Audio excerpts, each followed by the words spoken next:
Good morning po sa inyong lahat, no? Mga kababayan at ganoon din naman sa mga ka-espiritual ko, mga manggagamot at mga kapanalig, mga kakristyano at mga pananampalataya, no? Lalo sa mga kagrupo natin dyan, no? Sa lihim na karunungan. Magandang umaga sa inyo lahat. Ito po ang inyong lingkod, si Mr. D, no? Ako po si Mr. D. Ngayon, gusto ko pong iparating sa inyong lahat na mga kababayan na para maging prepare ang lahat na mangingisda, no? Lalo sa Visayas at Mindanao, maging handa.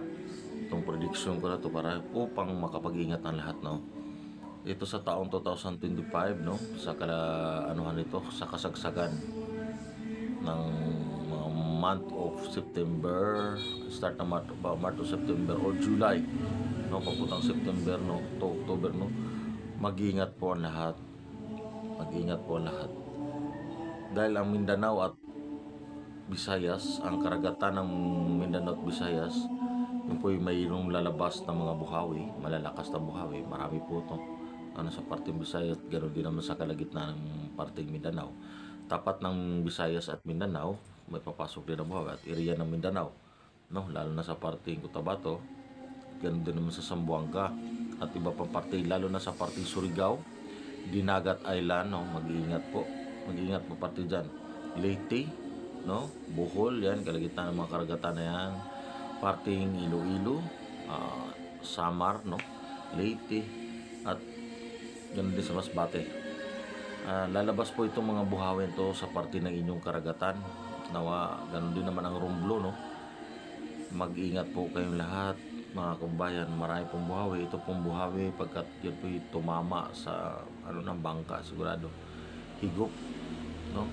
Ganoon din naman ang mga isla pag dinaanan ito. Was out ang kabahayan. Nawa ang lahat makapag-ingat. Yun po ang pinakita sa umagang ito, no?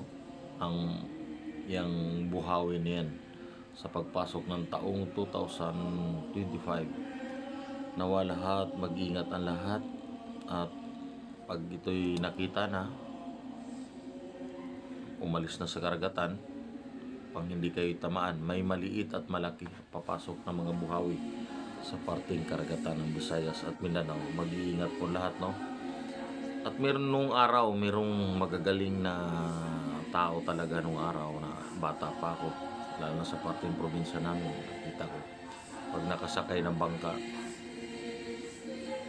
nakita ang buhawi, dinadasalan ang buhawi,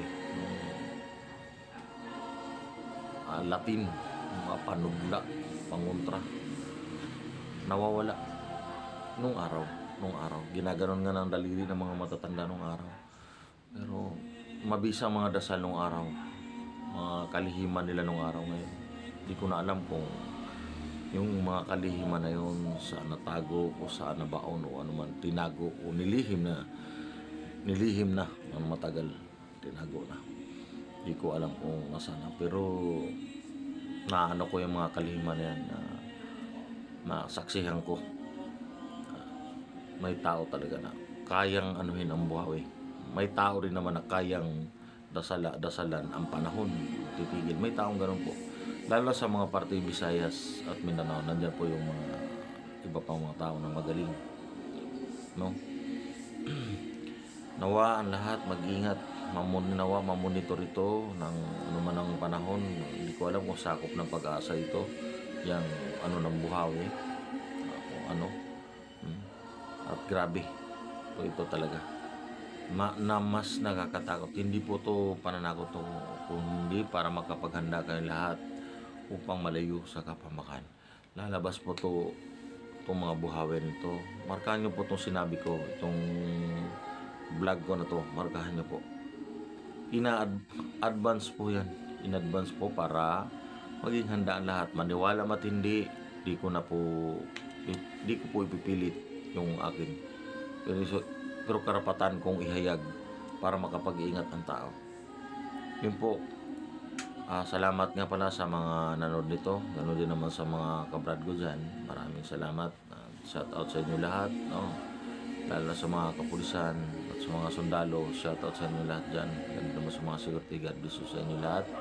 At ganun din naman sa aking mga followers, no? Maraming salamat. At God bless you sa inyo lahat, no? Mag-ingat po, mag-ingat ang lahat. Hallelujah.